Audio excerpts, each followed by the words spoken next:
Hey guys, this is God of Politics. I'm going to a brand new video. We are now at 357 subscribers. Can we get to 500 subscribers by election day? Please like this video and subscribe to the channel so that we can get there. Also join the Discord that is linked down in the description and check out the website, which is also linked down in the description. But in today's video, I do want to do my updated governor elections predictions. Now, I haven't done a governor elections prediction since I believe like August 15th, so it has been a while, but I guess it's kind of warranted because there aren't many very interesting governor elections this year. There's 11 governor elections in 2022. We'll have very interesting ones: Arizona, Texas, Georgia, Florida, all of the Midwest.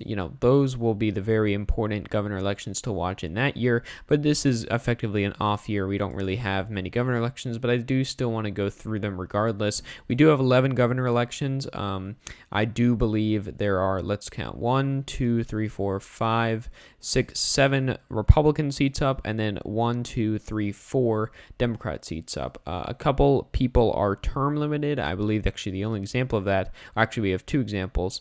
Montana, Steve Bullock is not running for re-election. In Utah, the incoming governor has decided not to run for a third term, so he's retiring. That's an open election there. But let's get right to it. So the safe states to begin with: in Utah, we have Spencer Cox going against Christopher Peterson, and he's going to win, very easily.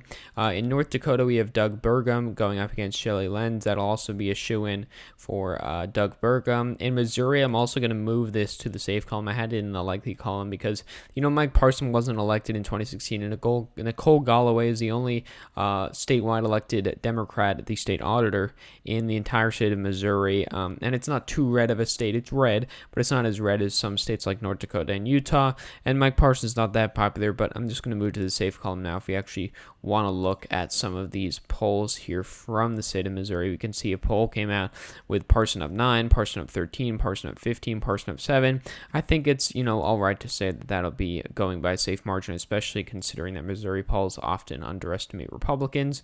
Indiana is another state that I do expect to be in the safe column. This is actually quite a funny state. We have Eric Holcomb, who's the Republican incoming governor, going against Woody Myers, who's the Democratic challenger. We also have Donald Rainwater on the Libertarian Party, and if we actually look at this funny poll here, we can see this poll had Eric Holcomb at 36%, Woody Myers at 30%, and Donald Rainwater at 24%. That's the Libertarian Party candidate. So that would be very interesting to see if the Libertarian Party candidate could get that much of the vote. I don't expect them to. I don't think they'll even break, 10%, but it is still funny to see that poll, and that my rating, at least for now, is going to be a safe margin for that. West Virginia, I also do think, is a safe margin of victory for Jim Justice, who's going against Ben Salonga for the Democratic Party, and Daniel Lutz for the Mountain Party, which is kind of one of the statewide things they have in Virginia. Jim Justice isn't that great of a candidate. He's not that popular. He was elected as a Democrat in 2016. We had one poll that had Jim Justice up 27 points. So it'll basically be a shoo-in for him to win as well. So that's the safe Republican seats. Actually, I do want to add Vermont to this list. If we first look at the Vermont poll, we look at, actually not YouTube, we look at Vermont polls, we see here Phil Scott, who is going up against David Zuckerman. David Zuckerman's been endorsed by people like Bernie Sanders.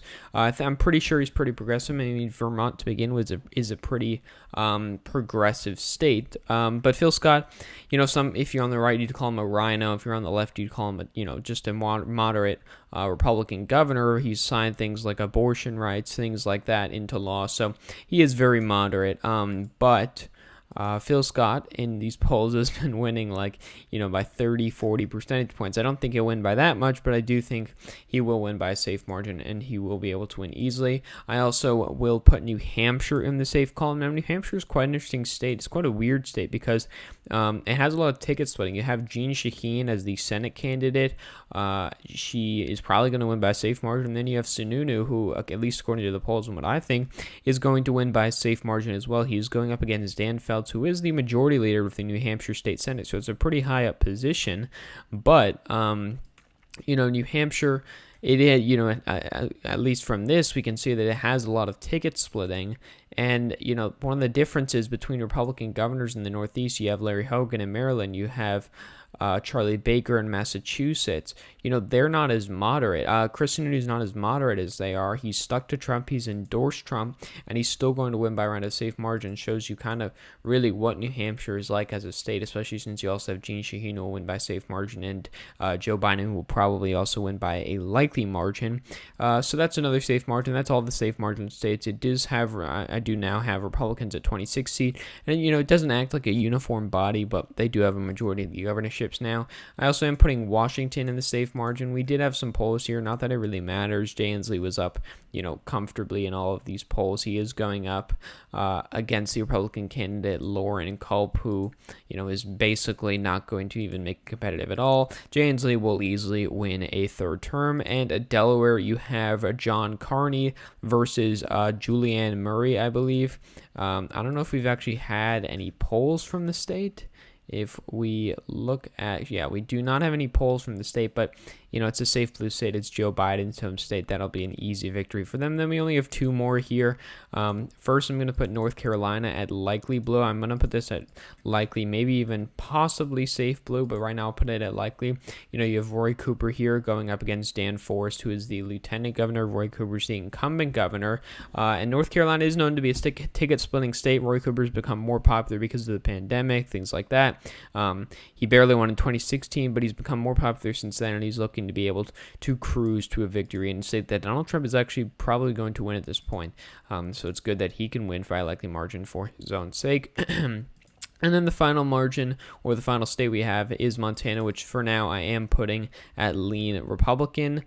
Now, Montana is a state that currently has a Democratic governor in Steve Bullock, who is running for Senate. They have not elected, the state of Montana has not elected a Republican governor since the year 2005. Their last 6 elections for the Senate, they've elected Democratic senators, but it looks like this time it is going to break the cycle. I am putting it lean Republican. We have Mike Cooney, who is the lieutenant governor, running against Greg Gianforte, who is the at-large representative from Montana. Some polls have shown it very close. Some polls have shown it within the margin of error. We have the most recent poll from Siena College New York Times, which is a very good poll. So showing Gianforte up by 6. I do think he's currently up by around 3 to 4. Just a combination of a lot of the other polls we've seen in the fundamentals of the state electing Democrats before. But I do expect Greg Gianforte to win without much trouble regardless. So after that, we have 27 Republican governors, 23 Democratic governors. This would be a net gain of 1 for the Republicans, solely gaining the state of Montana.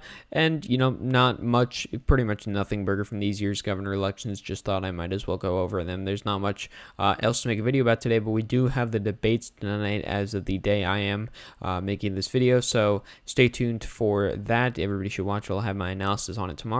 But anyway, thank you all for watching this video. Please like this video and subscribe to the channel. Also join the Discord that is linked down in the description, and check out the website, which is also linked down in the description. So again, guys, thank you all for watching this video, and I will see you guys later.